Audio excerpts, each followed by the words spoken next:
बातमी बघूयात। लातूर जिल्ह्यामध्ये एका शेतकऱ्यानं आपल्या पत्नीला दुसऱ्या बैलाच्या जागी जुंपल्याचं दिसून आलंय। घटनेची मुख्यमंत्र्यांकडून दखल घेत तातडीनं लातूर जिल्हाधिकारी यांना लक्ष घालण्यास सांगण्यात आलंय।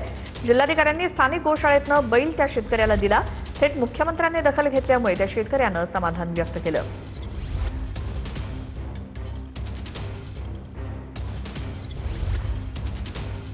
आमचे प्रतिनिधी विनायक डावरुंग आपल्यासोबत फोन लाईनवरती आहेत। विनायक, हा व्हिडिओ मुख्यमंत्र्यांपर्यंत पोहोचला आणि त्यावरती आदेश सुद्धा दिले गेले। त्या शेतकऱ्याला बैल मिळालाय, काय माहिती संपूर्ण ही प्रोसिजर? बरोबर आहे। आपण जर पाहतो लातूर जिल्ह्यामध्ये घडलेला हा प्रकार आहे आणि त्यानंतर मुख्यमंत्र्यांनी संवेदनशीलता जी आहे ती दाखवली आहे। तातडीनं लातूर जिल्हाधिकाऱ्यांना या संपूर्ण प्रकरणात लक्ष जे आहे ते घालायला सांगितलं आणि गोशाळेतनं त्याला बैल जो आहे तो शेतकऱ्याला द्यायला पाहायला मिळतोय।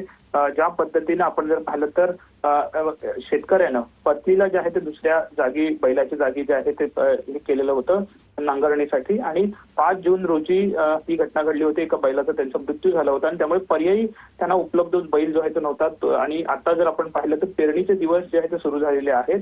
पाऊस सुरू झालेल्या पेरणीचे दिवस असताना बैलाची अत्यंत आवश्यकता जी आहे ते त्या शेतकऱ्याला होती आणि ह्या सगळ्या बाबींची दखल जी आहे ती मुख्यमंत्र्यांनी घेतलेली आहे आणि मुख्यमंत्र्यांनी संवेदनशीलता दाखवत त्या शेतकऱ्याला ही मदत केलेली आपल्याला पाहायला मिळते। बिलकुल विनायक, धन्यवाद या माहितीसाठी। मुख्यमंत्री देवेंद्र फडणवीस 2 दिवसांच्या दिल्ली दौऱ्यावरती आहेत। आज आणि उद्या ते दिल्लीमध्ये असतील।